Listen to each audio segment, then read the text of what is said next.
T9C got the fucking juice. Silver's the new gold. Chris, this shit's fire.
What's going on, everyone? Welcome back to another episode of the JT Sports Podcast. I'm your host, JT.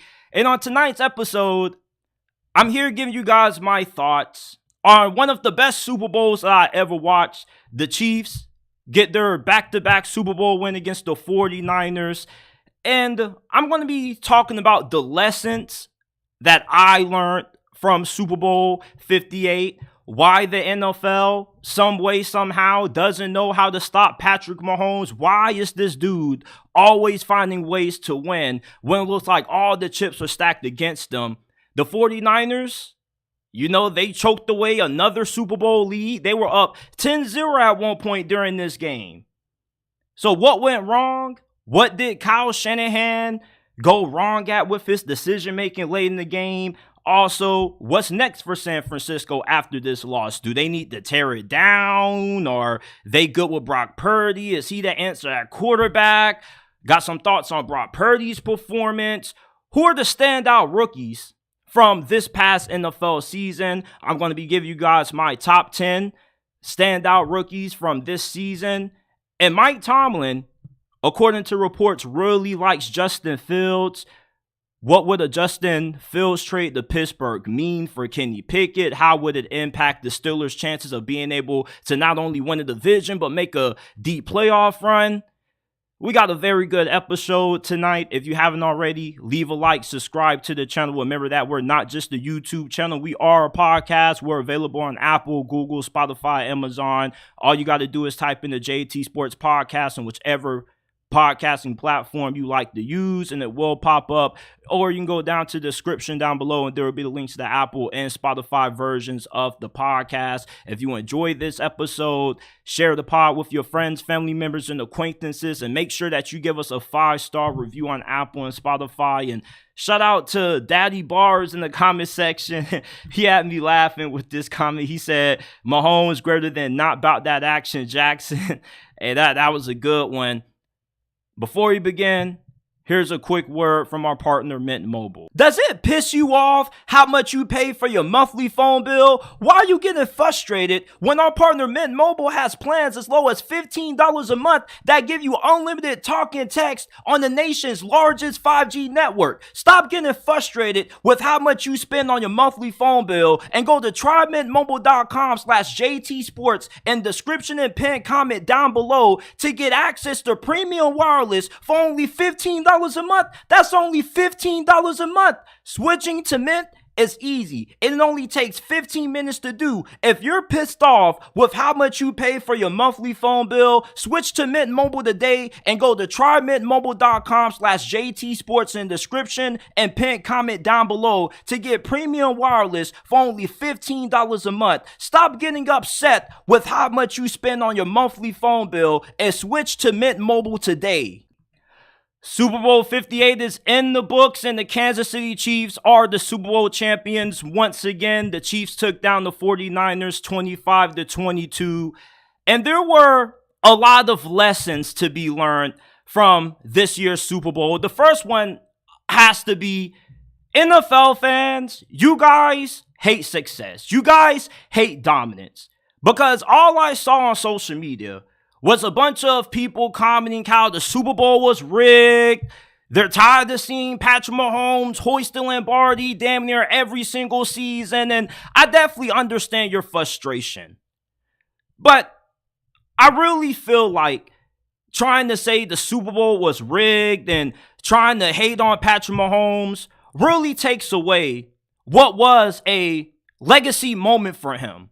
Because Patrick Mahomes, this dude has been dynamite all throughout this Super Bowl run for Kansas City. Nobody thought that they were even going to be able to win more than one playoff game at that. So not only do they beat the Dolphins in the wild card round, but they go on the road and get wins against the Bills and the Baltimore Ravens. And the reason why this is so impressive is because you look at what Kansas City has at receiver. They don't have a Tyreek Hill. They don't have a true number one. Their best wideout this year was Rashee Rice, a rookie who wasn't even a first-round pick. Yeah, you had Travis Kelce, but at one point, it looked like that dude was washed. And then all of a sudden, the playoffs comes around, and he's having the best playoff run of his career. Patrick Mahomes is one of those quarterbacks that truly is generational. Guys like Mahomes only come around once every 30 years. And to see what he did in Super Bowl 58 was really impressive. And I really feel like the people who are trying to make the Super Bowl seem like it was rigged and it was supposed to be the 49ers winning it, you really are taken away from what you saw with your eyes from one of the best quarterbacks to ever play this game. That Super Bowl was a masterclass performance out of Patrick Mahomes. And the fact that people just want to hate on this dude for doing what other teams can't do, which is win, really makes no sense to me. If you're mad about Kansas City continuing to win, be mad at the 49ers defense for giving Patrick Mahomes the last opportunity to win the game. All they had to do was blow out Kansas City, build on their 10-0 win or their 10-0 lead, and they wouldn't have had this issue. If you want to beat Patrick Mahomes, you got to blow him out. You can't give this dude the opportunity to win the game because he's going to get it done. NFL fans hate dominance. You want parity. I understand that. But at the same time, there's nothing wrong with appreciating greatness. If you're a true fan of football, you should be somebody who, yeah, you don't have to love Mahomes. You didn't have to love Brady, but at least respect the greatness of Patrick Mahomes. Like, if you watch that Super Bowl, there's no way you can't say Patrick Mahomes carried Kansas City. You can't. Like, that dude put that team on his back throughout this playoff run. Their offensive line wasn't that good. The receivers led the league in drops. Patrick Mahomes on 4th and 1 made a big time run in that situation. There was another run that he made early during the game on 3rd down when he put his shoulder down and ran over a dude for the 1st down. How? Kansas City ran the read option right after he got that 4th and 1 conversion. I thought they were trying to pull something that the Ravens did. You would have thought that Kansas City stole something out of the Ravens playbook the way they ran that read option with Patrick Mahomes. And that big run that he had to put the 49ers in the red zone, which eventually set them up for the game-winning touchdown in overtime, that was super impressive. What we saw out of Patrick Mahomes in Super Bowl 58 was an all-time great performance. And the fact that fans are hating on Mahomes for winning and dominating the NFL really takes away from what he did in that Super Bowl. It really did, because you're just so rooted in hating on him and trying to say it's rigged that you overlook just how great he played in that game. Another thing that can be taken away from this Super Bowl is that when you think about teams that have won the Super Bowl in the past, they're not always the most talented. All right, those Patriots teams after 2010 weren't that great.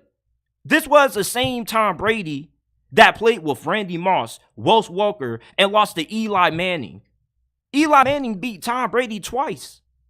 And the Giants were never the better team on paper in that game, but yet there's been games that the Patriots have won in the Super Bowl when they weren't the most talented team on paper.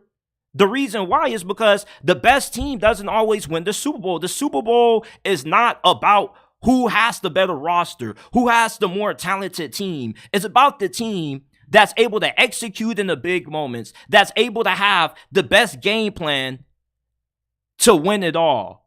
Remember when the Rams had the best offense in the NFL going into that Super Bowl against the New England Patriots? They were averaging damn near 30 points a game, and they only got held to 3. Todd Gurley, Jared Goff, they got shut down. That's the prime example of why talent doesn't always indicate who's going to win the game. A lot of people that bet their money on San Francisco in this game, they got a really sour taste in their mouth, because their reasoning for taking San Francisco was they got the better team on paper. They got better receivers. They got more star players on defense. And why did they lose this game? Because of coaching. That's why the best team doesn't always win the Super Bowl all the time, because you may have the best team, but you still have to put your team in position to win the game. You have to make the right decisions on 4th down. You got to make the right adjustments after halftime, and those are things that the 49ers failed to do, and that's why Kansas City came away with the win. And what's even more funny is that the people who say that this thing is rigged, they seem to not check the news, but Vegas, they lost tons of money with the public smacking Kansas City. 70% of bettors out there took Kansas City to win this game in the cover. So if you think the NFL is rigged and Vegas has to make sure that they don't lose no money, then why did they lose so much money after this Super Bowl? You see, you were thinking that San Francisco was going to win because they were so much more talented on paper. They were so more dominant during the regular season. But once you get into the playoffs, it's a different game of football that's being played. The playoff games are not the same as the regular season games. The intensity is magnified. The stakes are higher. Decisions and mistakes get magnified. It's just a different brand of football, especially when you get into the Super Bowl. And the 49ers, they shot themselves in the leg with errors in the 4th quarter. You had the muff punt, which gave life to Kansas City. That gave them their first touchdown of the game. And then you had the decision to not go for it on 3rd and 4 in overtime. You kick the field goal, you play it safe, and you give Mahomes the opportunity to win the game. That's why the 49ers lost. Coaching decisions. Not being able to execute in big moments. They had several opportunities to win that game. They couldn't get Kansas City off the field in 4th and 1 in overtime. And their defensive line was feasting for the majority of the game, but they were nowhere to be found in the 4th quarter and in OT when it mattered the most. And that's why the best teams don't always win, because the best teams aren't always able to execute in these high-pressure situations when you need to win the game, when the game is in the balance. When it comes to Brock Purdy, you know, there's been a lot of discussion about how good is this dude? Is he just a testament to how good of a offensive mind Kyle Shannahan? And is he the taxi driver on the team that has an already great roster that's carrying him and making him look better than what he actually is? Or is Brock Purdy actually a really great quarterback? is he a top 5 quarterback in the NFL? And after watching his performance in this game, it's pretty evident what the answer is. Brock Purdy is really good, but he's not elite. He's not a Lamar. He's not a Josh Allen. He's not a Patrick Mahomes. And taken away from Brock Purdy's performance in this game, I didn't think that he played bad. I thought he played pretty good. The only thing is that he didn't play better than Mahomes when the game was on the line. You see, Brock Purdy's final drive, the 49ers got a field goal. Mahomes' final drive, he won the game. Brock Purdy played good enough for the 49ers not to lose, but he didn't play good enough for the 49ers to beat Patrick Mahomes. And that's not a knock on Brock Purdy. That's more of a testament to how great of a quarterback Patrick Mahomes is. But a guy like Brock Purdy, he has to be able to have the greatest game of his career. And he didn't do that in this game. He had a really good game, but not a good enough game to beat an all-time great. When Nick Foles and the Philadelphia Eagles beat New England in the Super Bowl, it was one of the greatest performances that we've ever seen out of a backup quarterback in the history of not just the postseason, but in the Super Bowl. Nick Foles won Super Bowl MVP. They made a statue of this dude. Brock Purdy's performance was good, but not good enough to win. And that was pretty evident in this game. He's not a bad quarterback. He's not an average quarterback. He's a really good quarterback, but he's not a quarterback that's going to win you a game against a quarterback like this. And it's unfair to compare Brock Purdy to Patrick Mahomes anyway, because they're on two different levels. 98% of the league wish they could have a Patrick Mahomes. And in a game like this, it was evident who was the better quarterback. That's why I was telling people that Kansas City was going to win. Not just because you can't trust Kyle Shannahan in these situations, but even if Brock Purdy has a good game, he has to have an all-time great game to be able to go toe-to-toe with a guy like Patrick Mahomes. And I said that in my preview and prediction, this game was going to come down to if Brock Purdy was going to be able to put the 49ers in position to win the game. Was he going to be able to lead them on a game-winning touchdown drive to seal the deal? And he wasn't able to do that. So he had a good performance, but not a great performance. That's what Patrick Mahomes had. And that's what you need if you want to be able to take down the all-time great in the championship. Brock Purdy, he still has a lot of room to grow. This is only his second season, so there's no telling how good this dude can truly be. But right now, I say he's a top 10 quarterback. I definitely would take him over Tua. Hell, one thing that I really liked out of Brock Purdy in this game is that it's not like this dude just didn't show up when the game was in the balance. It's not like this dude just shrunk. He stood in there like when Mahomes and company scored that touchdown off that muff punt. You would have thought that it was it for the 49ers. All the momentum was going to swing the Chiefs' way. But what did they do? Brock Purdy led a really nice drive. He threw a great pass to Jawan Jennings for that touchdown, and the 49ers regained control of the lead. So it's not like Brock Purdy just wasn't doing anything. You know, like he was low-key throwing some shots at Mahomes, but it's just that he was throwing jabs when Patrick Mahomes was landing haymakers. He was landing heavy rights. Brock Purdy was landing medium impact jabs to the body. You see, when you're playing Mahomes, you got to knock him out. You can't give him an opportunity to win. And that's what Brock Purdy and the 49ers did in this game. I never once watched this game and said, oh yeah, like Cam Newton was right about Brock Purdy. He's a fucking game manager. All I said was, you know, like this dude Brock Purdy is responding.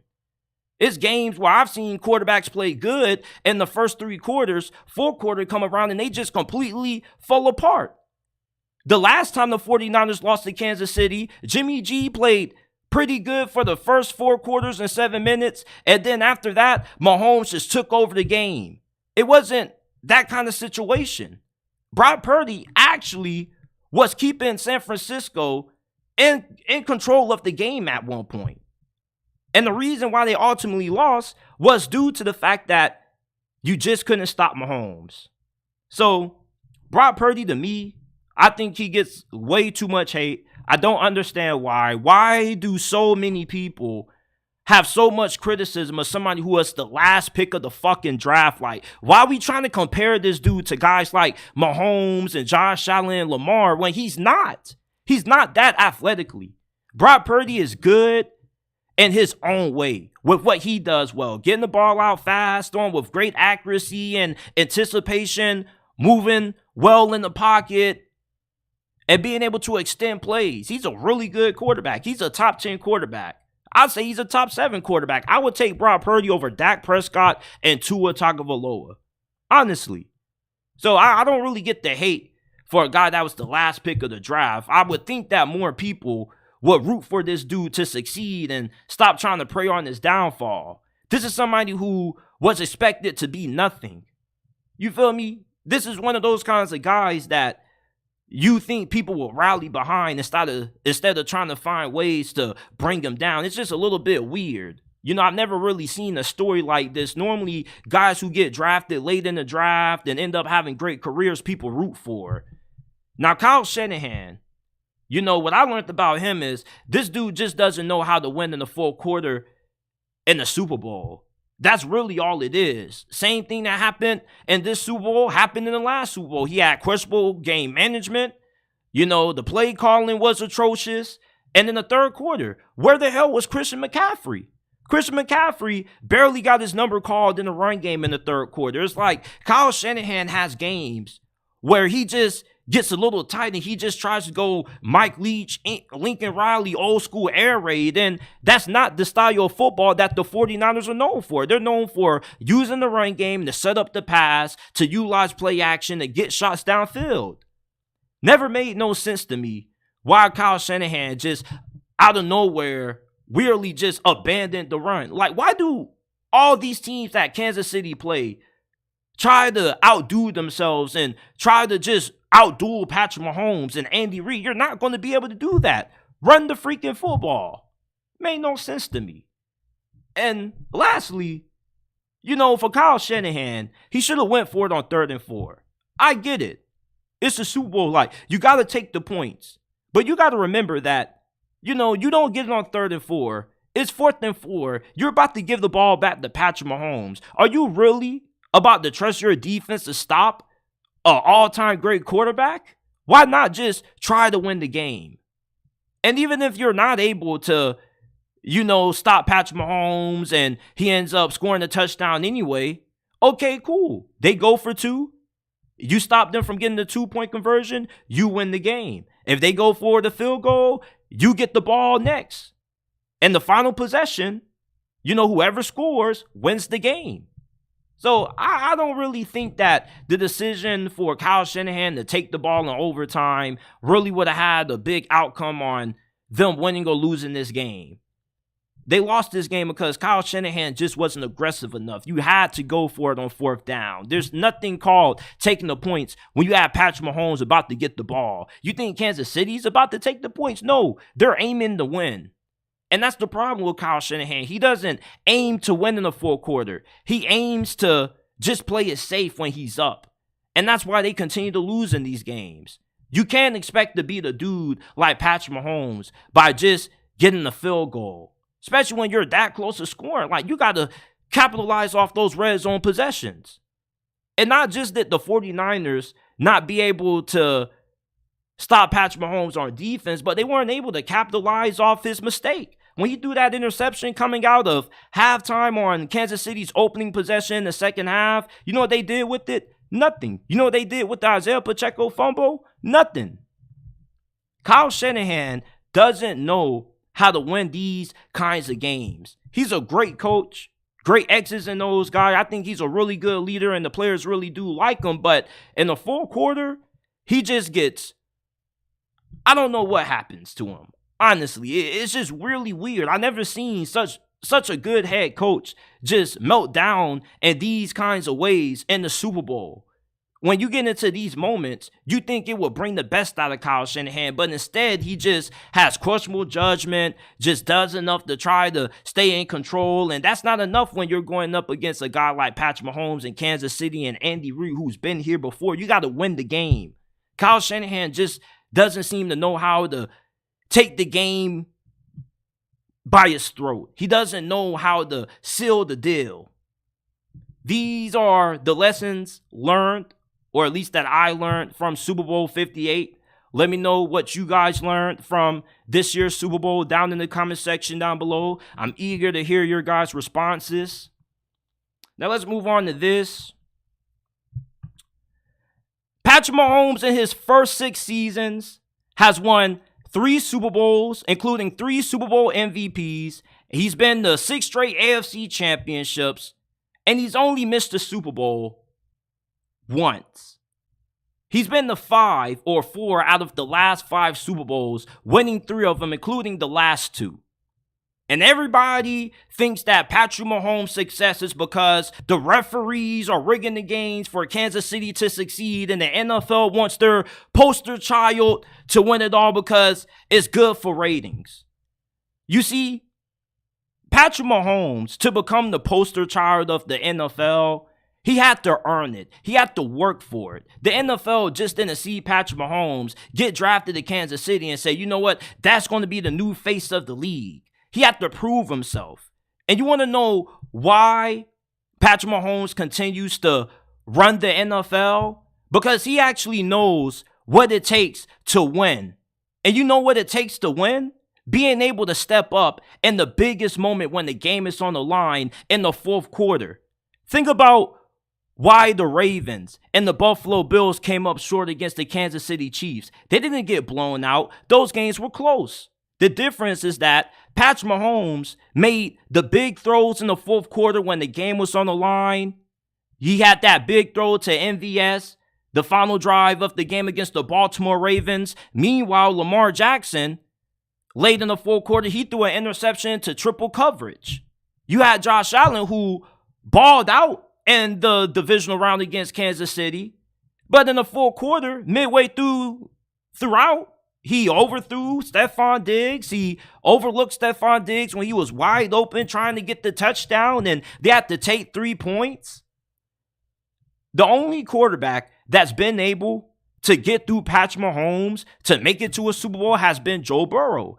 And when Joe Burrow did it, back when they beat the Rams, when they played the Rams and lost, what did he do in that AFC Championship game? Mahomes had 2 interceptions. Mahomes, he also did terribly or played terribly in the second half of that game in the AFC Championship that year. They lost to the Bengals, and Joe Burrow played better than Mahomes in the fourth quarter.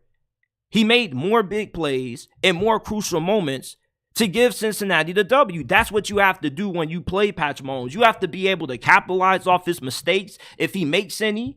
And you got to be able to outplay him in the fourth quarter. And the problem with Lamar Jackson and Josh Allen and all these other quarterbacks is that they're never able to outplay Patrick Mahomes in the biggest moments of the game, which is the last 5, 6, 7 minutes of the fourth quarter. Think about the Super Bowl that just got wrapped up. Brock Purdy played insanely well in that game. But on his final drive, he led the 49ers to 3 points. Meanwhile, Patrick Mahomes led Kansas City to the win. That's the difference between Patrick Mahomes and the rest of the other quarterbacks in the National Football League. You put the ball in his hands in the fourth quarter, you know you're in good hands. You know he's going to win the game for you. The other quarterback on the other sideline from Patrick Mahomes, you put the ball in their hands in the fourth quarter, and all of a sudden, last 5 minutes, they forget how to be an elite QB. Like Lamar and Josh Allen. They're making stupid decisions. They're overthrowing guys that are wide open. You don't see that out of Patrick Mahomes. Patrick Mahomes is a killer. He has that Mamba mentality, as people like to call it.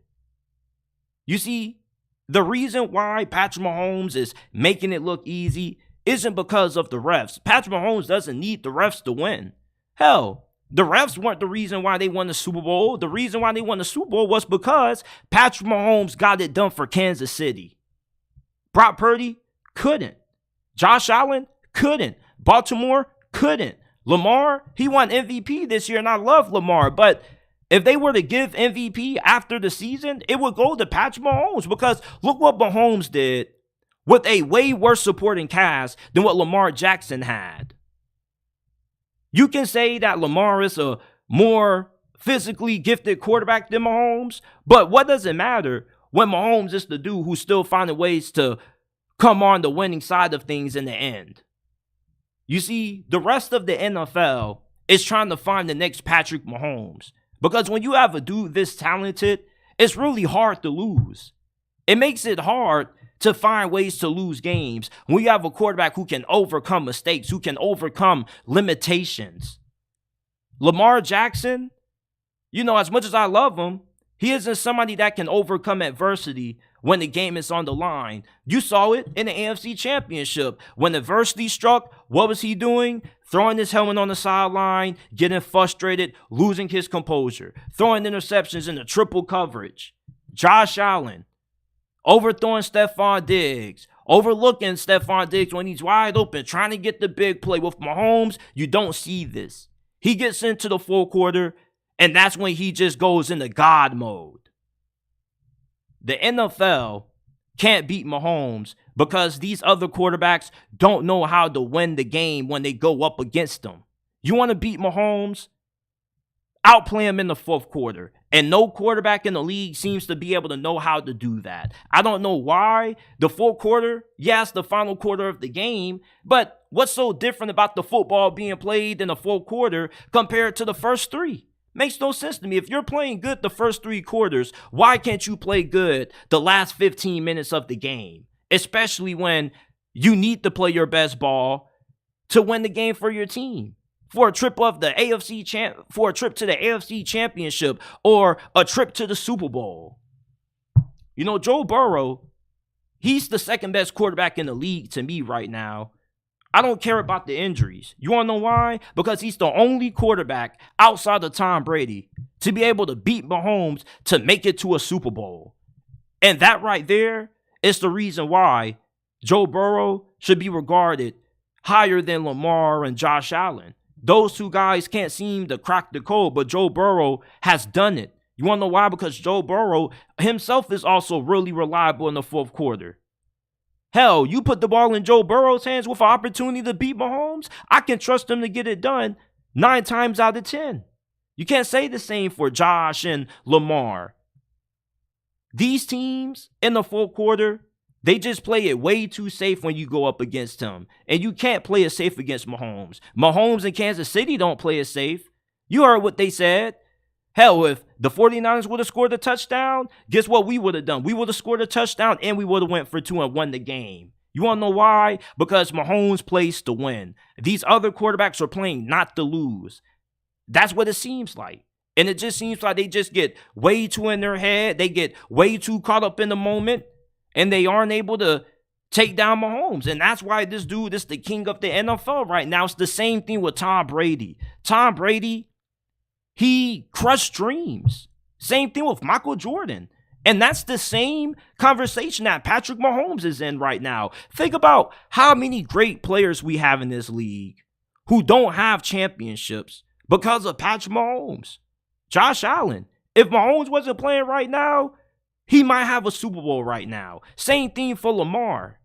Hell, Kyle Shannahan, he might have 2 Lombardi trophies right now. And the conversation that we're having about him right now would be way differently than the one that we would be having if he had 2 Super Bowl wins right now and he was able to take down the Chiefs without Patrick Mahomes being the starting quarterback.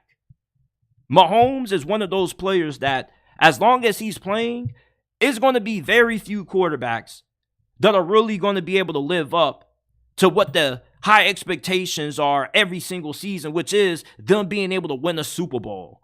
Lamar just won his 2nd MVP. People expect him to win a Super Bowl when it's all said and done. Bring another Lombardi to Baltimore, but that may never happen because of Patrick Mahomes. Think about Michael Jordan when he was in his prime during the 90s. There were so many talented NBA players during that time who were some of the greatest to ever play, like Karl Malone, John Stockton, Charles Barkley, who never won an NBA championship because they couldn't get past Jordan. Michael Jordan was so dominant that the only time teams won championships during the 90s was when he was retired doing something else. or he wasn't playing basketball. This dude played baseball, came back, and won 3 more damn championships. That shows you the level of dominance that Michael Jordan had on the NBA. And it's the same level of dominance that Patrick Mahomes has had on the NFL, and the same level of dominance that Brady had during his 2 decades in the league. People doubted Brady when he left New England. He won another Super Bowl with the Tampa Bay Buccaneers in his first season during COVID. Out of all times you thought Tom Brady wouldn't be able to win a Super Bowl, you would have thought that COVID, him being on a new team, having to learn a new system, get acclimated to new teammates, he wouldn't be able to get it done. But it seems like every time you counted out Michael Jordan, or you counted out Tom Brady, or even Kobe, or even Mahomes, they find a way to pull through. They're guys that you never bet against. They're somebody that you may not like because of how successful they are and how dominant they are, but they're somebody that you always know that you're going to get their best every single time you play them. The rest of the league, they're trying to find the next Mahomes. That's why these teams are willing to give up so much to get the number 1 pick from the Bears to get Caleb Williams. That's why he's getting so much hype, because everybody wants to get the next Mahomes. Because when you have somebody this good, he makes it easier to win. Because he's damn near unstoppable. Steve Wilkes was on the sideline pulling out all the strings, pulling out every single trick that he had in that defensive playbook, and it was not working. It's just like the damn dude was possessed, it felt like. It just felt like it was destiny for Mahomes to win this Super Bowl. That's why the NFL can't stop him. Nobody else has him. Everybody else wants him. Even if you do have a Josh Allen or Lamar, you still would take Mahomes. And these are 2 of the most gifted quarterbacks ever. That tells you how much of an impact Mahomes has on the league. There are so many great quarterbacks that didn't win championships because of Brady. Peyton Manning, Big Ben, couldn't get past Brady. It's crazy that one player, even though this is a team sport and there's 11 guys on the field, can have this big of an impact on winning and losing. Patrick Mahomes is that dude, man, and the NFL doesn't have an answer for him. He just knows how to win. Other quarterbacks don't know how to win, at least against him. It took Joe Burrow in Cincinnati a damn defensive masterclass performance to stop this dude. They forced him to have 2 interceptions, 56 yards in the second half. They played him again in the 2023 AFC Championship, and it was a way different ball game, and Kansas City got it done because Joe Burrow threw an interception late in that game. Mahomes, what did he do? He didn't have the costly mistakes in the fourth quarter. He was better than Joe Burrow. And unless you can outplay this dude in the fourth quarter, you're going to have a hard time finding ways to beat him. It's just hard to win against Patrick Mahomes. And this dude is going to continue to win until there's a quarterback that's able to step up to the place and show up the final few minutes of the ball game, the final 2-minute drive to put his team in position to win. Are you going to be that quarterback, Josh Allen, Lamar Jackson? Or are you going to continue to allow Patrick Mahomes to continue to get it done the last 2 minutes and make it look easy? It's like it's effortless for Patrick Mahomes, just like it was effortless for Tom Brady. It's like you knew if Tom Brady had the ball in his hands, no matter how much time was on the clock, he was going to win the game. Same thing with Patrick Mahomes. The NFL, they're trying to catch up to this man. They can't stop him because these other quarterbacks don't know how to outplay him when it's all on the line. And that's what separates Patrick Mahomes from the rest of the NFL. That's why he continues to win, and that's why a lot of NFL fans are growing frustrated. They're getting sick and tired of continuing to see the Chiefs win the Super Bowl every year. What's the point of watching if we already know who's going to win? Well, if you want to get some parity in the league, let's start rooting for some other quarterbacks to finally up their game and pull through in the fourth quarter against Mahomes. The NFL, they don't have an answer, and Mahomes is probably going to end up becoming the GOAT. I wouldn't be surprised if he ends up winning 10 Super Bowls when it's all said and done. He could be like Wilt Chamberlain or Will Russell. or Bill Russell. Another Super Bowl, another choke job out of Kyle Shannahan. This was one of those games where it looked like the 49ers did everything they could to win, and yet it wasn't good enough. They pulled out the kitchen sink, and no matter what they did, Mahomes was just inevitable.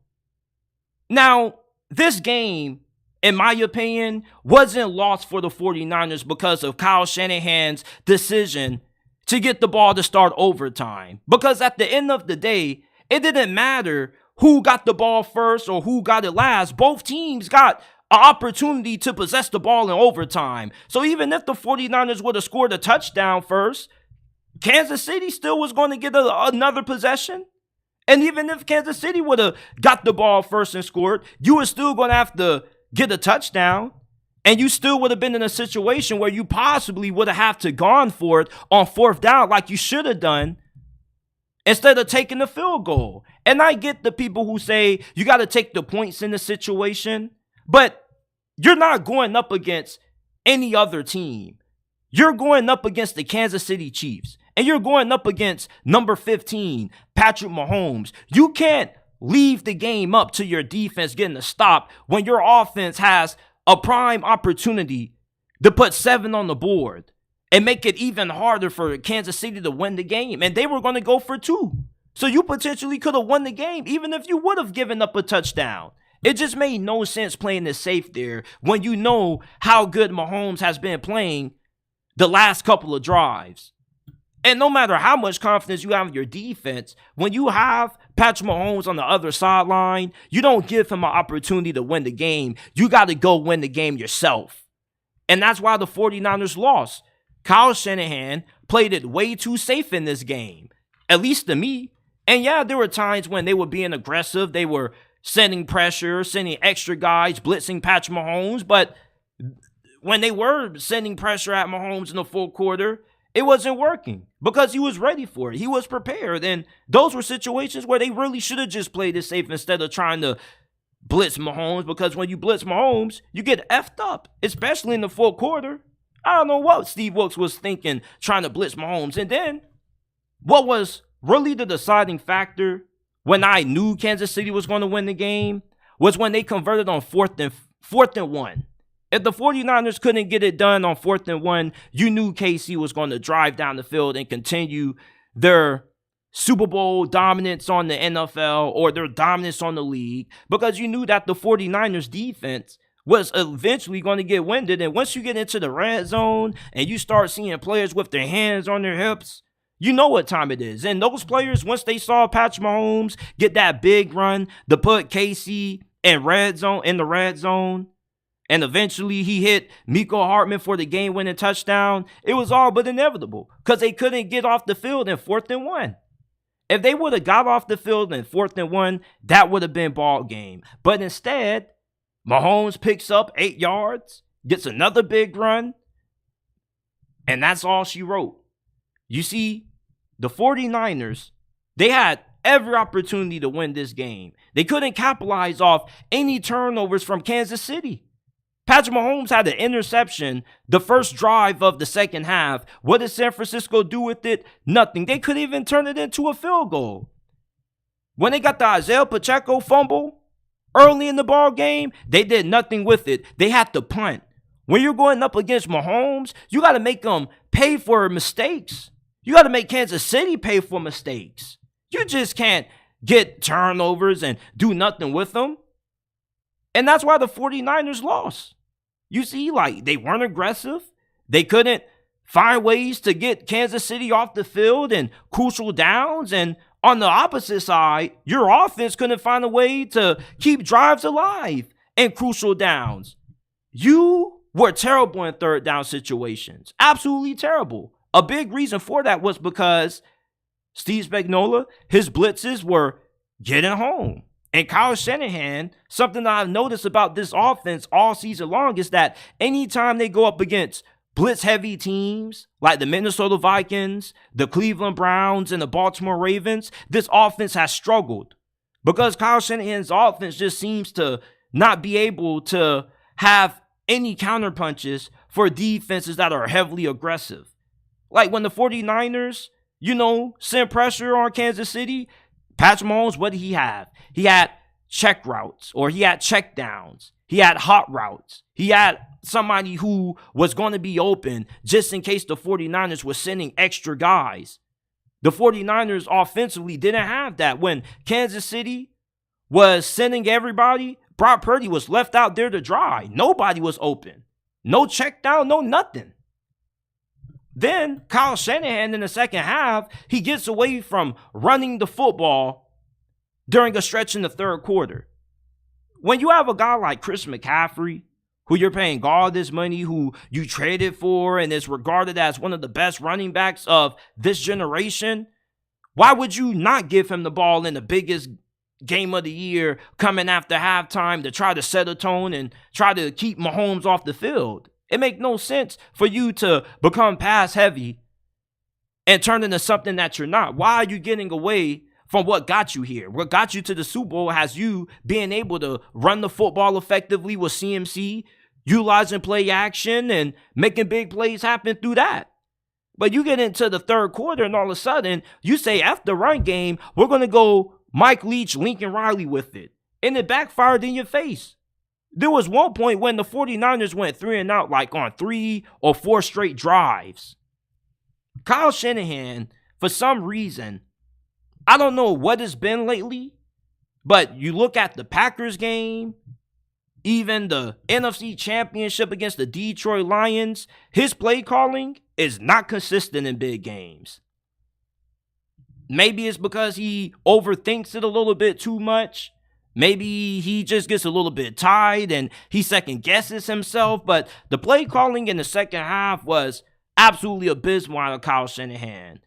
Yes, they did score, but you should have been trying to play ball control. You should have been trying to play keep away from Mahomes, putting the ball more on the ground with CMC. Even though Kansas City's run defense was pretty good, they held CMC to under yards. He should have had 30 carries in this game. He should have been running the offense. Deebo Samuel was nowhere to be found. Brandon Ayuk wasn't really doing too much. Like, he made a couple of plays here and there, but not all that often. And then George Kittle got absolutely shut down. So at that point, the only consistent star player that you have was CMC. So why not give him more carries on the ground? You got him involved in the passing game, but you should have been giving the ball to CMC damn near every single play. Didn't really understand the play calling in the third quarter out of Kyle Shanahan, and just the whole entire second half. The play calling was way better in the first half when he was playing complimentary football instead of when he became one-dimensional in the second half. I don't know. Maybe the pressure just gets to be too much for him. And you know what they say about pressure? It either bursts pipes or makes diamonds. And every time that pressure is on Kyle Shanahan, the pipes get burst every single time. And then the defense, for as well as they played in this game, all of the talent that you have on the defensive line, and yet you can't find a way to get Mahomes off the field. The last drive, overtime, all you need is 4 stops in that game. You got Nick Bosa, one of the best pass rushers in the league. Arik Armstead, Chase Young, a former top 3, top 5 pick in this league. And nobody could stop Mahomes the final possession. It's like this dude was doing everything. He was looking like Michael Jordan on the football field.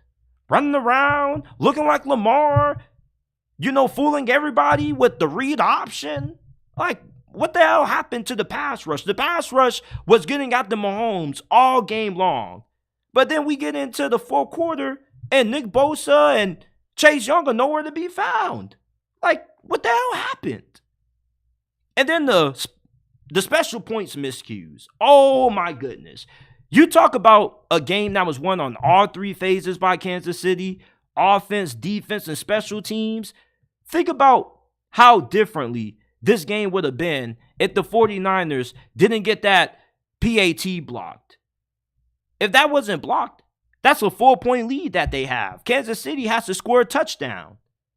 And then you have the muff punt, which led to Kansas City getting their first touchdown of the game and they got the lead 13-10.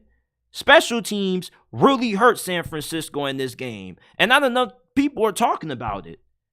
The special teams was a disaster, and that was a huge reason why Kansas City ultimately was able to come back and win it. Kyle Shannahan, he's a really good coach. He still is a top 3, top 5 coach because, yeah, he has 2 Super Bowl losses, but he's been to several NFC championships. He's been to 2 Super Bowls. Based on resume, he still is one of the more accomplished coaches in the league right now. Is he overrated? A tad bit. Because you would think a head coach who has so many of his assistants in the league as head coaches and offensive coordinators, that he would be able to find a way to engineer a touchdown in overtime instead of having to settle for 3. You know who you're going up against on that other sideline. You knew damn well your defense had no chance in hell of being able to stop Mahomes. You were hoping that your defense could get a stop. You weren't confident that your defense was going to get a stop. You were crossing your fingers, praying to the football gods that they were going to be able to get it done. And it just wasn't a good game plan. It wasn't a good decision. Chase Young played pretty good, and the whole entire defensive line played really well. But when it mattered the most, they were nowhere to be found. Same thing with Kyle Shannahan. Really good coach. But when the game's in the balance, he's nowhere to be found. It's just like he goes from a good coach to a terrible coach in these big-time games when the lights are the brightest in the biggest moments. And his offense had no counterpunch to it. Kansas City, their blitzes were getting home, and every time they sent pressure and it got to Brock Purdy, they put themselves in third-and-long situations. Ultimately, for Kyle Shanahan to win the Super Bowl, he has to get better at finding ways to win these games in the fourth quarter. Unless the 49ers blew out Kansas City, there was no way I felt they were going to have a shot at winning this thing. If this was going to be a close game, Patrick Mahomes and company were going to win it because they've been battling adversity all season long. The 49ers, a problem that they have under Kyle Shanahan is that throughout the regular season, they don't face as much adversity as Kansas City. Well, at least this season. In the past, they faced a little bit of adversity. Yeah, they had a 3-game losing streak at one point, but you knew they were going to turn things around. And then they went on a 6-game losing streak, a 6-game winning streak right after. They clobbered Jacksonville on the road, and then they got smashed by Baltimore on Christmas Day. You see, Kyle Shanahan, he got to do a better job at learning how to have better decision-making, better judgment, better play calling in the Super Bowl in the fourth quarter. The fourth quarter is what lost this game for San Francisco. This game was never going to come down to who got out to a big lead first. It was going to come down to who was going to be able to get it done when it was all said and done the last 15 minutes. And unfortunately, the 49ers weren't able to do that. You go into overtime, and you were pretty confident KC was going to win it after San Francisco had to settle for 3. At that point, it was all she wrote. I like Kyle Shanahan. He's one of the best head coaches of this decade. But the fact that he keeps coming up short is because he doesn't know how to win close games. There's a reason why, he only has had 2 career comebacks, and they've all occurred in the playoffs. This team wasn't playing their best football, and this wasn't the best stretch of coaching that we've seen out of Kyle Shanahan. As a matter of fact, I say it's been the worst. And he had a way marginally better quarterback than what he ever had in the Super Bowl when he had Jimmy Garoppolo. Brock Purdy was good enough to win this game. He just wasn't good enough to outplay Mahomes when it mattered. And the reason for that was because of Kyle Shanahan's play calling. Until Kyle Shanahan becomes a better fourth quarter coach, the 49ers are going to continue to have these heartbreaks. Rather, if it's losing in the NFC Championship or coming up short by a hair in the Super Bowl, until Kyle Shanahan gets better the last 15 minutes of these ball games, this is going to continue to be the end result. Before we move on, if you haven't already, leave a like, subscribe to the channel. Remember that we're not just a YouTube channel, we're a podcast. You can find us on all podcasting platforms: Apple, Google, Spotify, Amazon, wherever you get your podcasts from. The JT Sports Podcast is available.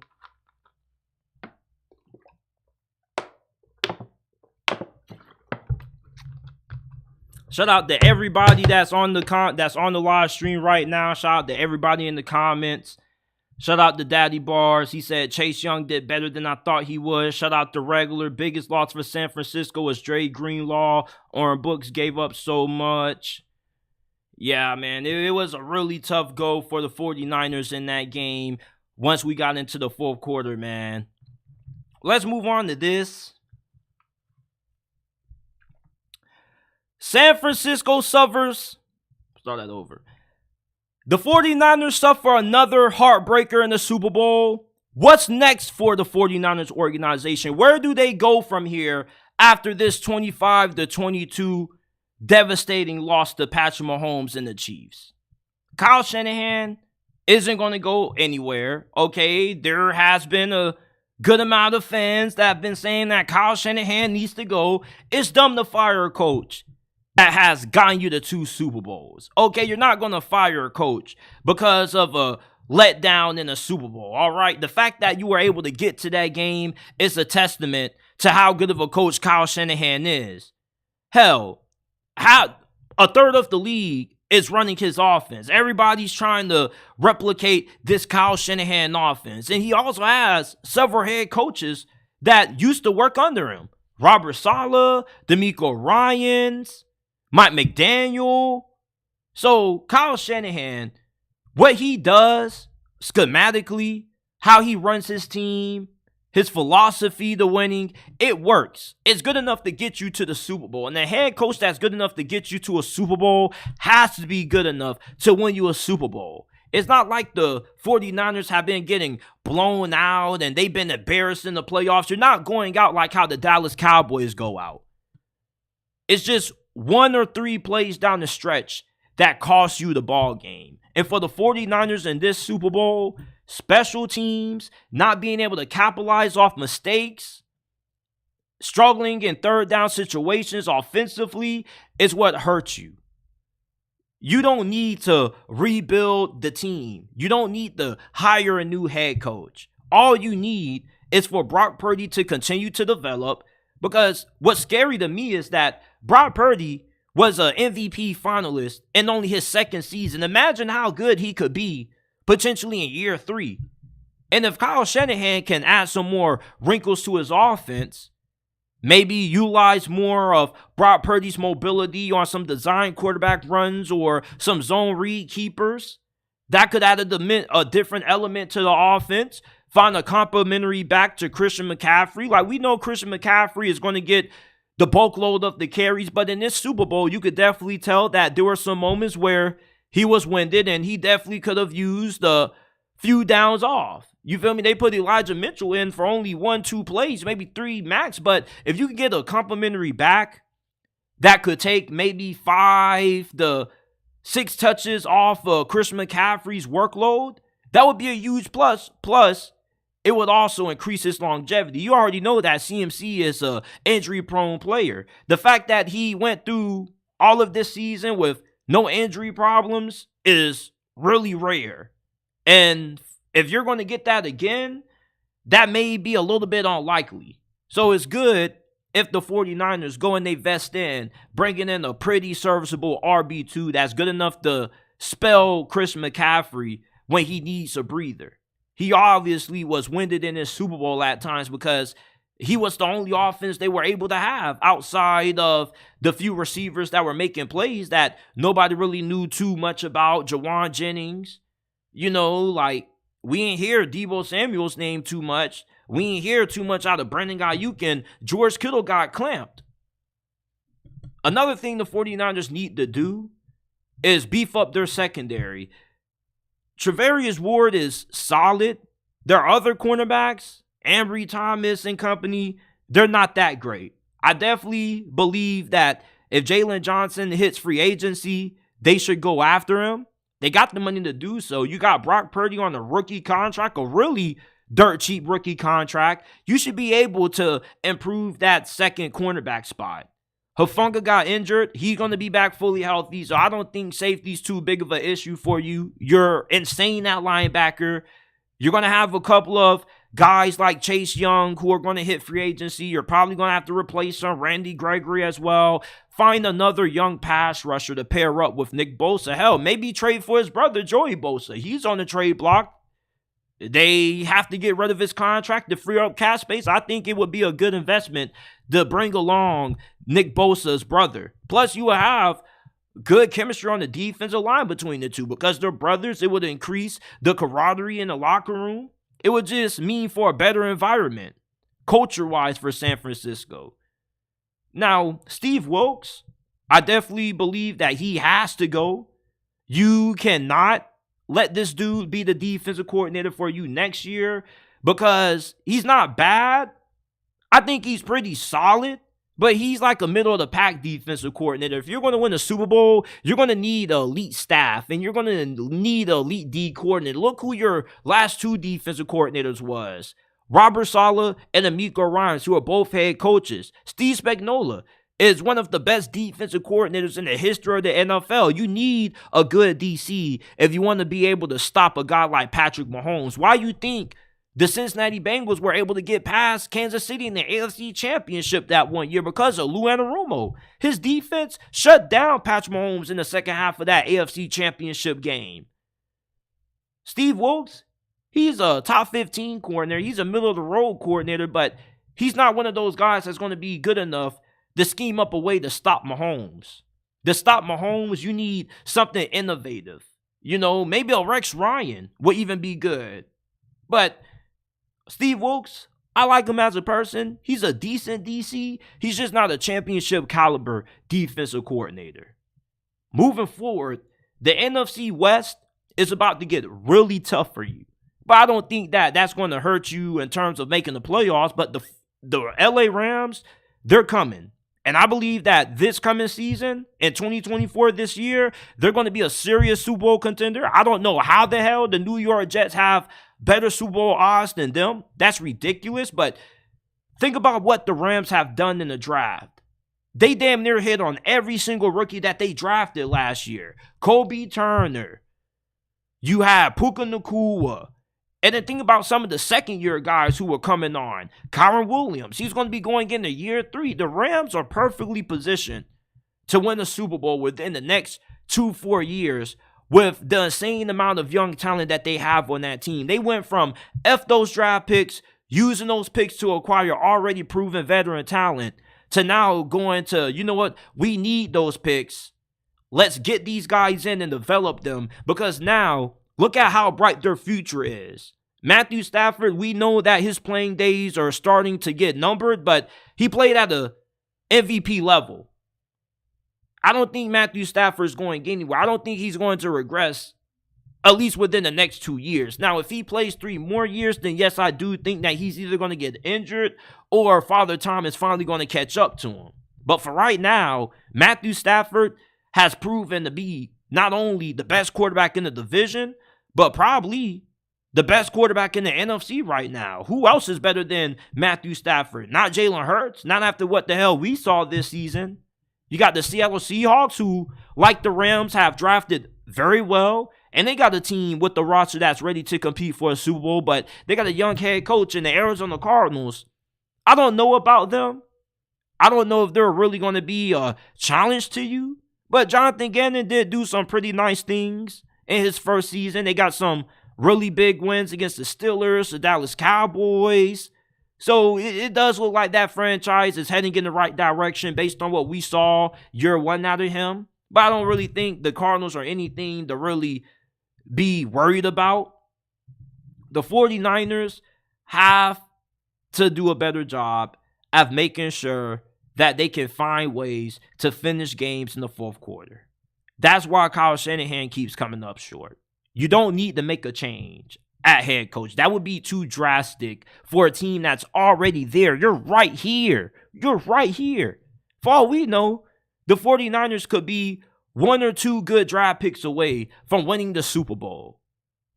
They could be 1, 2 good free agency signings away from winning a Super Bowl. We don't know. They're in the same position that the Buffalo Bills are in right now. You don't need to let one player, which is Patrick Mahomes, make you just completely change away your franchise, change what works. Patrick Mahomes was the reason you drafted Trey Lance. And Kyle Shannahan saw that nightmare unfold right in front of his face on the sideline. But still, Brock Purdy is good enough to win you a Super Bowl. Continue to build up that team, improve the interior of the offensive line, because your offensive guards and your center, they got absolutely worked by Chris Jones. They were getting bullied up front by Kansas City's D-line. The 49ers, if they can get stronger on the interior offensive line, they can get a better number 2 cornerback, and Kyle Shanahan replaces Steve Wilkes with a better D coordinator, the 49ers definitely could find themselves back in this game next season. I know it's hard to get back to a Super Bowl. Most teams that appear in the Super Bowl have a hard time making it back, i.e. the Philadelphia Eagles. Everybody thought they were going to make it back. But the 49ers, with how good of a coach Kyle Shanahan is, his ability to assemble a really good coaching staff, D coordinator, and making some improvements on the interior O-line, getting another cornerback, that would be enough for them to get over the hump. At least if you don't have to play Mahomes again. If you have to play Mahomes again, it's no telling how good Kansas City's team is going to be next season, because they weren't that good this season. And they still won the Super Bowl. But for the 49ers, I don't think anything drastic needs to change. All you need to do is continue to make your team better, get a little younger, and Kyle Shanahan, get a new D coordinator, and you'll be set.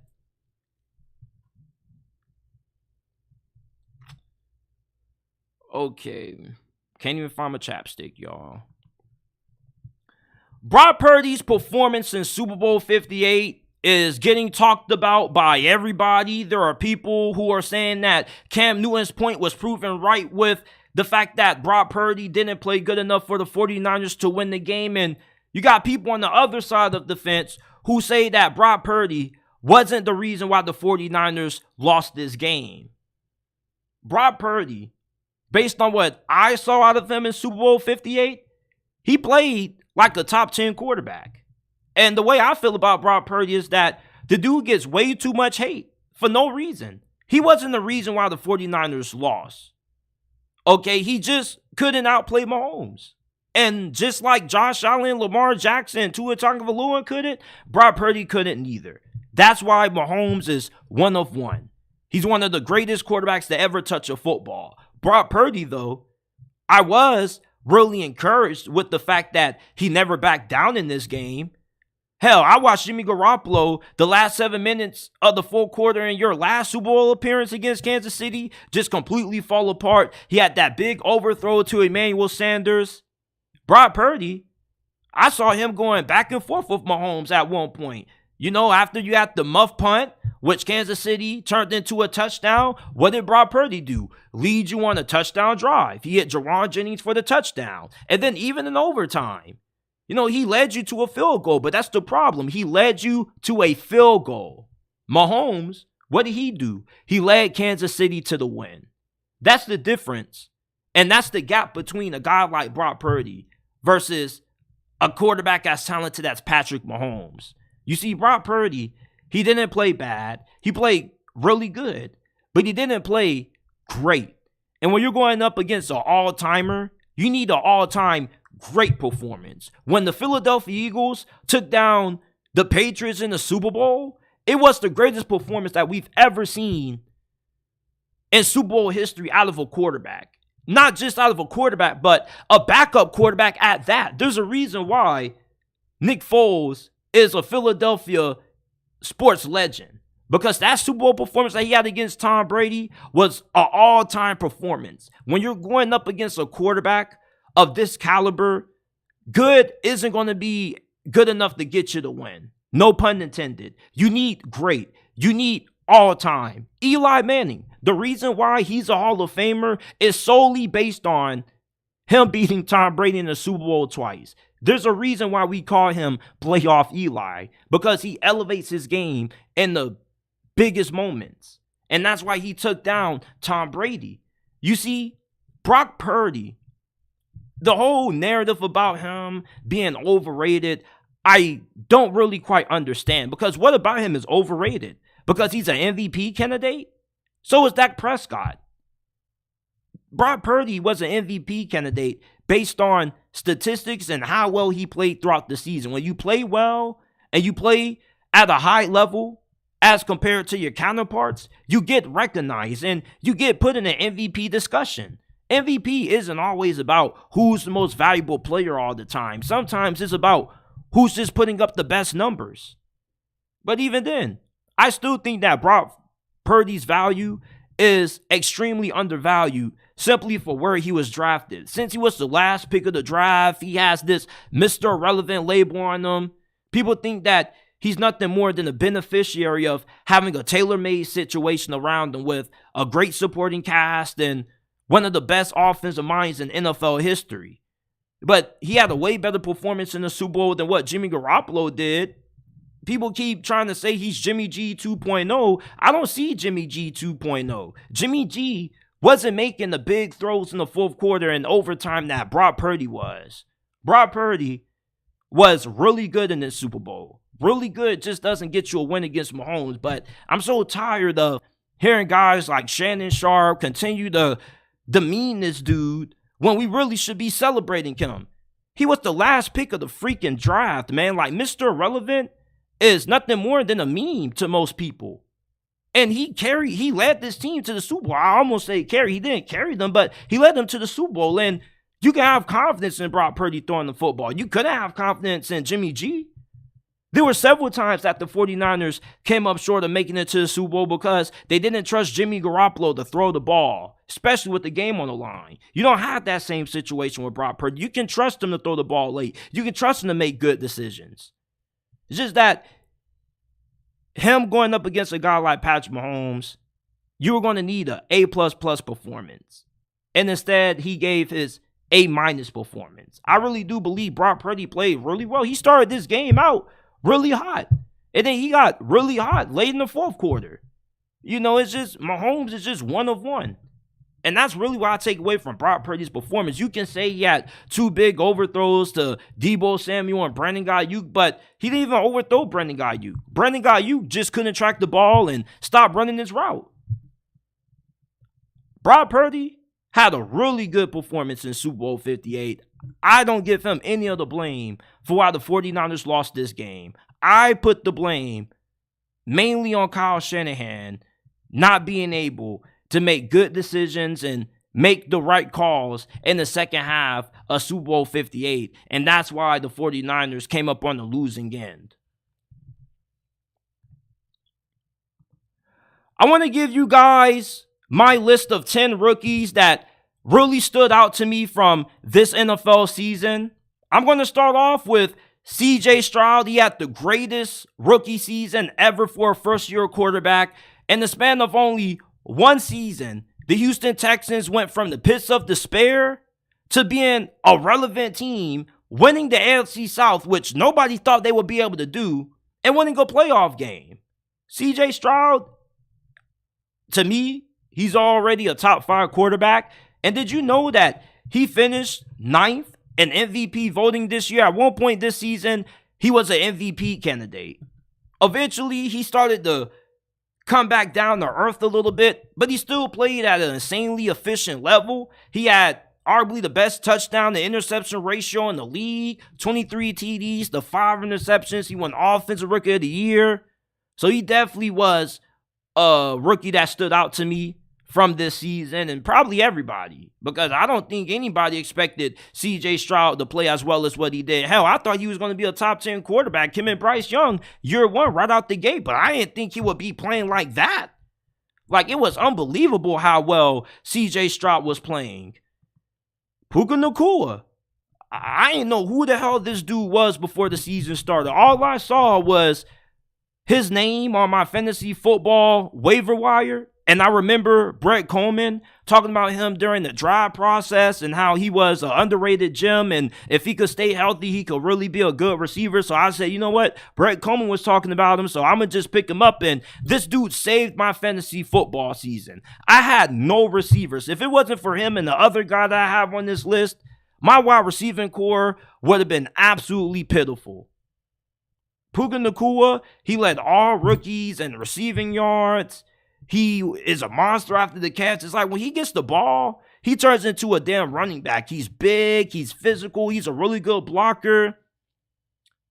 There are a good amount of people who also believe that Puka Nacua is going to overtake Cooper Kupp for being the number one wide receiver in Sean McVay's offense.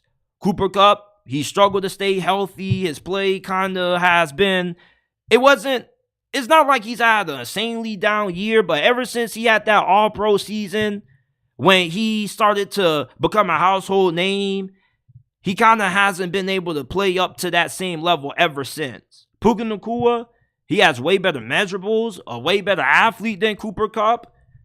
Puka Nacua moving forward, to me, he's going to become a top 5 receiver. He's a good route runner. He gets open. He's damn near unstoppable after the catch.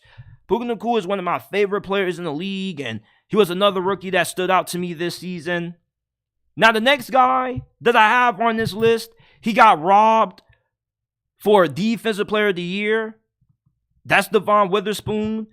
When you take a cornerback, top 5, top 10 in the draft, you're expecting instant impact, all-pro caliber play, and that's what Seattle got out of the Devon Witherspoon this year. There were moments when he gave up a couple of huge plays here and there, but I remember watching Seattle play the Cincinnati Bengals and their whole entire secondary getting destroyed by Jamar Chase until they put Devon Witherspoon on him, and Devon Witherspoon absolutely locked up Jamar Chase. I ain't hear Jamar Chase's name being called after they put Devon Witherspoon on him. Devon Witherspoon was not only great in coverage, but he also was utilized in a lot of different ways. They were sending him on blitzes. He's a great tackler, really physical. He has 3 sacks. He has a couple tackles for loss. Devon Witherspoon is everything that you want in a cornerback.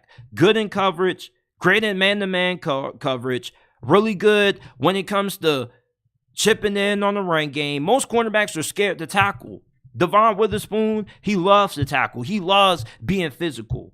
That's part of his game. I thought he really was going to win Rookie of the Year. I was really surprised that Will Anderson won Rookie of the Year over him, but you also got to take into account that the Texans made it to the playoffs. They had more success than Seattle, and Seattle wasn't really talked about that much during the second half of the season because they went ice cold, and that's when the people who were talking so much and so highly about Devon Witherspoon during the first half of the season, they started to become quiet during the second half because nobody was really paying that much attention to Seattle.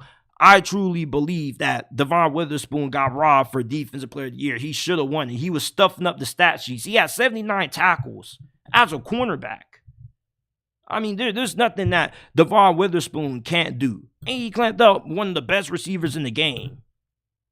Tank Dell was my favorite wide receiver coming out of last year's draft. If you guys have been tuned in with the podcast for at least the last year, you guys would know that Tank Dell was going to be one of the biggest steals from last year's NFL draft.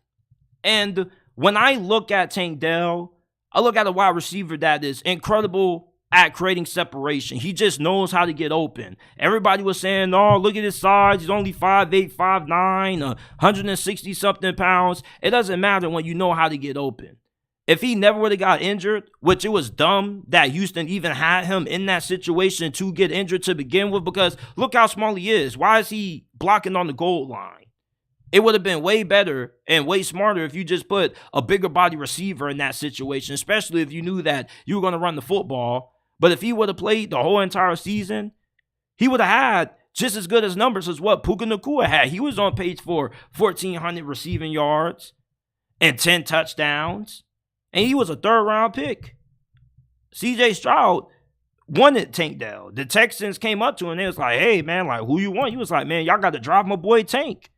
And he was smart. C.J. Stroud is better at drafting wide receivers than what Bill Belichick was when he was with New England. Tank Dell, this is my favorite wide receiver in the NFL right now. And I am insanely biased towards him because he is from Florida, but I had him on my fantasy football team too. I ain't pick him up from the waiver. I actually drafted him because I was high on him, and I was like, there's no way this dude isn't going to get any playing time when his best friend's the quarterback And the quarterback was the one who told the Texans to draft him. Plus, he knows how to get open. When you know how to get open, it's hard to keep you off the field, despite how small you may be. And what was even more surprising to me was that he was lining up on the outside. I never thought that he would be playing outside. Tank Dell is next up on this list.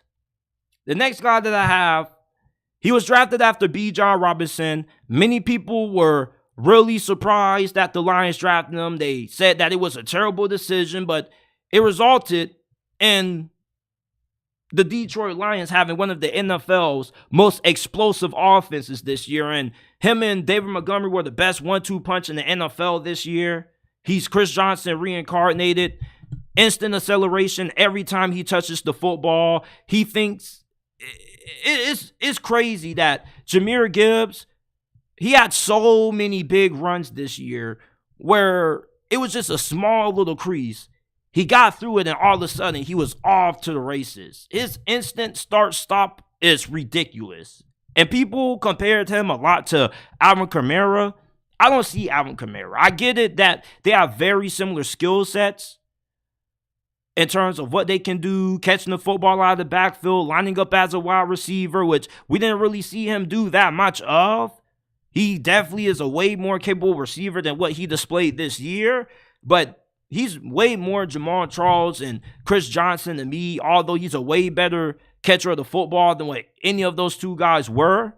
But Jahmyr Gibbs, he's special. This dude is a freak, and he's one of my favorite players. He's going to be one of those guys that I draft on all of my fantasy teams every single year because he can kill you in so many different ways. Jahmyr Gibbs and what we thought was a really bad pick turned out to be a great pick by the Detroit Lions, and I was really surprised that they ended up taking him. You know, I wasn't shocked per se, but I was more so surprised. I was just like, they already got David Montgomery, so why are they going ahead and drafting him? It's like, it's not bad because he's not just a running back, he's a weapon. You feel me? But it's the fact that they made it work with him and David Montgomery, and they got both of those two guys a pretty good workload, and both of them were top 10 backs this season.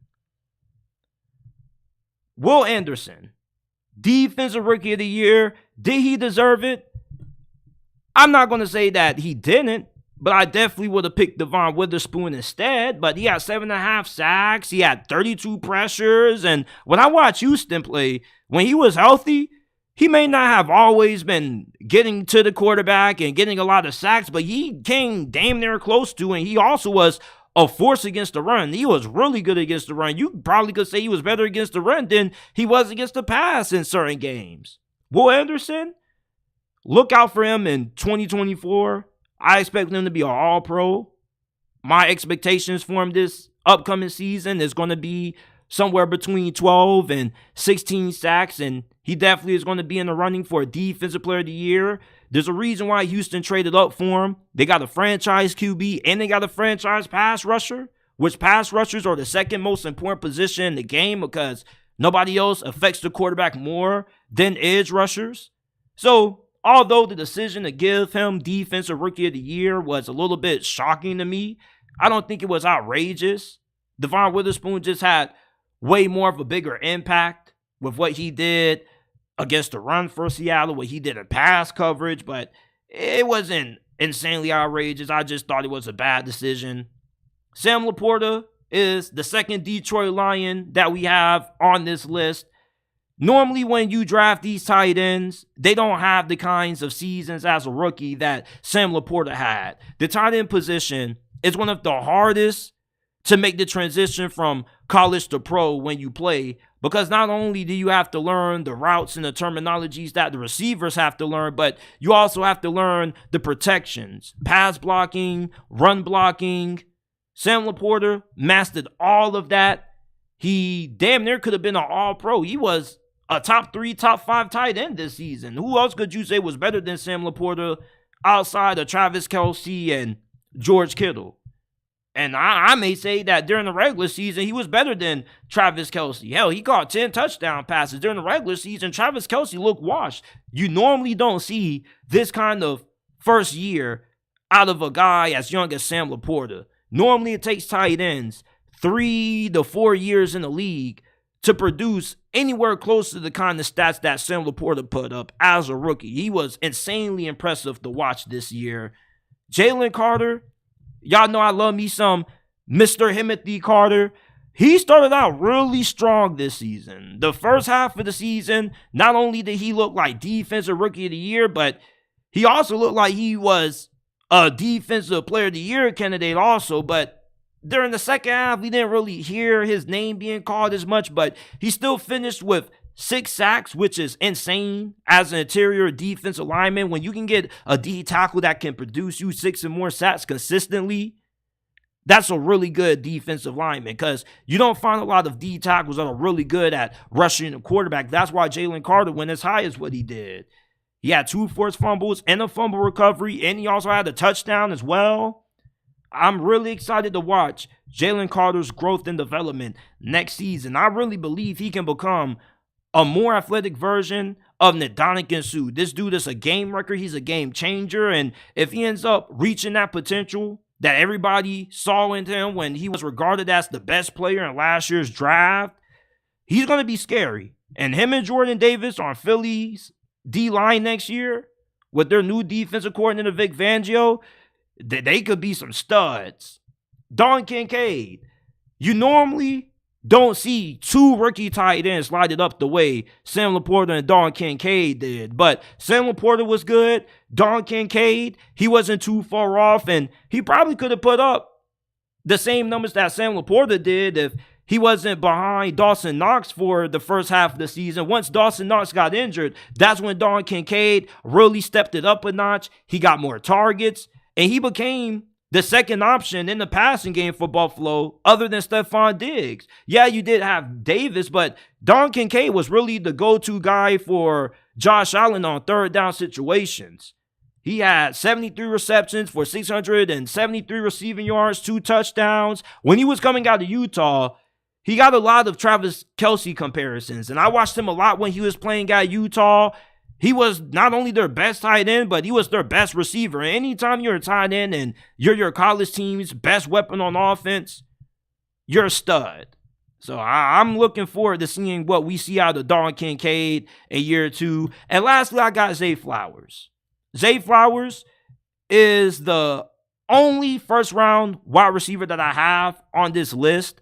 He may not have been as impressive as a guy like Jordan Addison, but he was way more consistent than any other rookie wideout not named Puka Nacua and Tank Dell. He was the second best option on the Ravens passing attack, not named Mark Andrews. And when Mark Andrews went down, he really became that number 1 option for Lamar. And this is on the receiving core that has Rashad Bateman, who also was a former number 1 pick, and OBJ.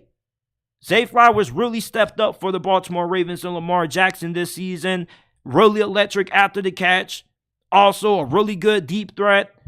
A little bit concerned about the off-the-field legal issues that he has going on, but hopefully that gets cleared up and he doesn't face any troubles from that, because the future is bright for him in Baltimore. He could turn out to be the best wide receiver in the history of the Baltimore Ravens organization. They haven't really ever had an elite receiver. I can't recall the last time Baltimore had a true number 1 or somebody who you could say was an elite receiver. Marquise Brown was really good, but he's a good number 2. He's not really a Batman. Zay Flowers has proven that he can be that number 1 guy for you.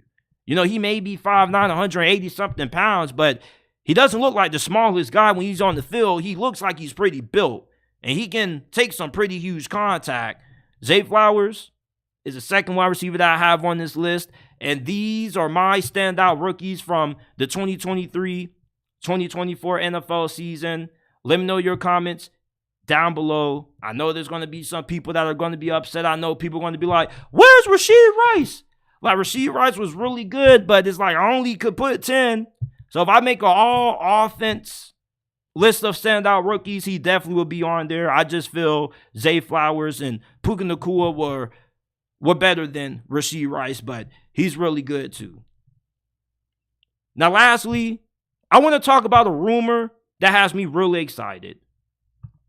You guys don't know how excited I am right now to be a Pittsburgh Steelers fan. If you didn't know, the Steelers are the leading favorites to land Chicago Bears current quarterback Justin Fields. And Adam Scheffler went on the Pat McAfee show not too long ago, and he said that reportedly Mike Tomlin is a really big fan of Justin Fields, and when he was coming out of Ohio State, he was really high on him.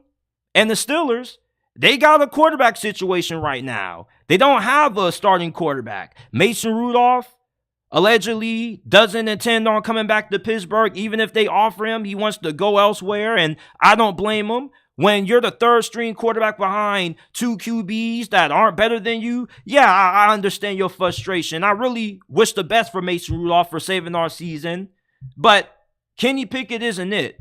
All right, and if you trade for Justin Fields, that shows you that Kenny Pickett, his time as QB1 in Pittsburgh is over.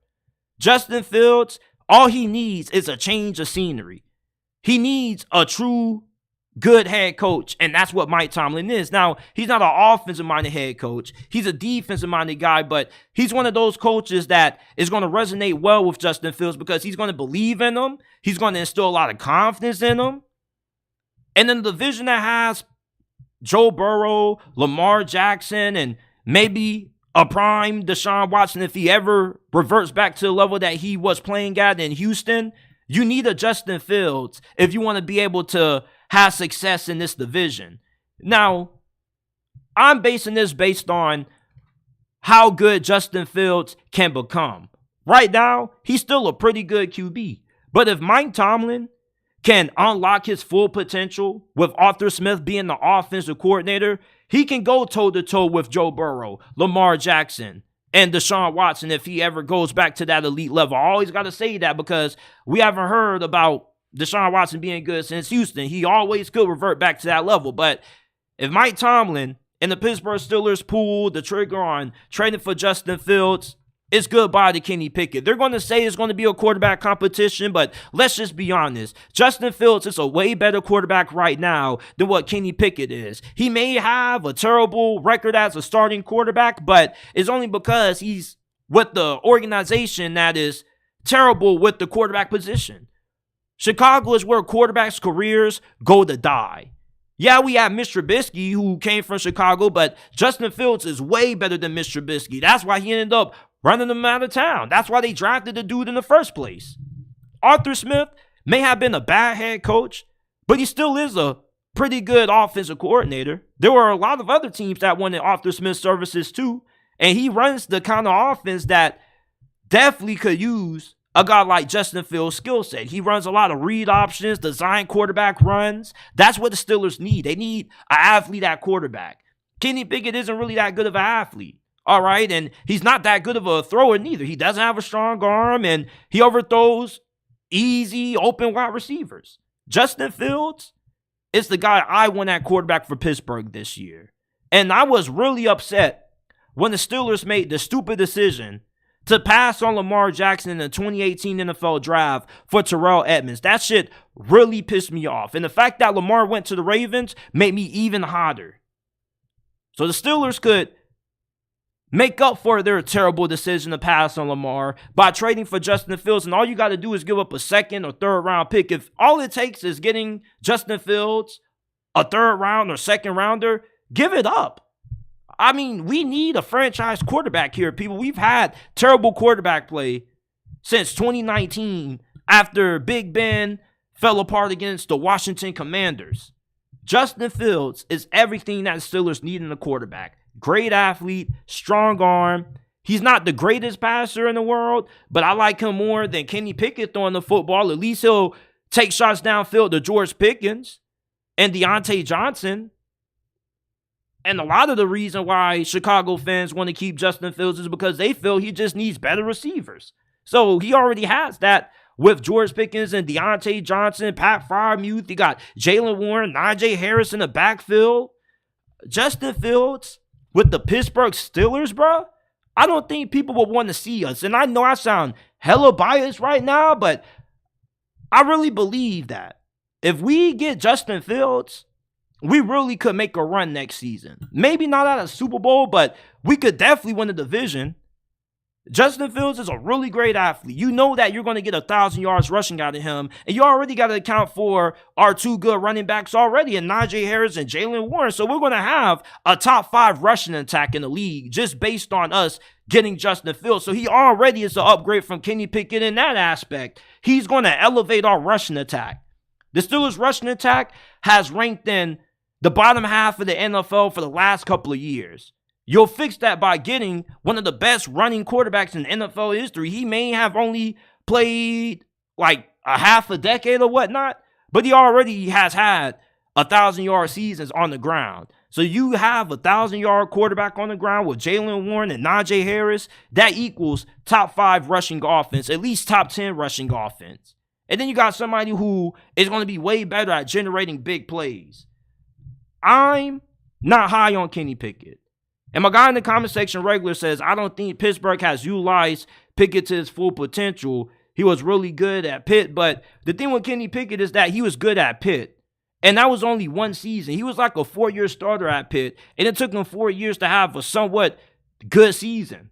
And then Kenny Pickett on the NFL level, he just doesn't have it. You know, you look at Kenny Pickett back there, he doesn't really look like an NFL quarterback. He overthrows open wide receivers. He doesn't have a good deep ball. The only thing you can say about Kenny Pickett is that he does elevate his game sometimes in the full quarter, but we need somebody who can play good for an entire 60 minutes. Justin Fields going to a stable organization like Pittsburgh with a stable coaching staff, with the coaching of Mike Tomlin, he could be really special. I really do. I really hope that the Pittsburgh Steelers pull the plug on Justin Fields. He would be such a massive upgrade for this offense. This is it for this episode of the JT Sports Podcast. If you enjoyed, leave a like, subscribe to the channel. Remember that we're not just a YouTube channel. You can find us on Apple, Google, Spotify, Amazon. Wherever you get your podcasts from, the JT Sports Podcast is available. Give us a 5-star review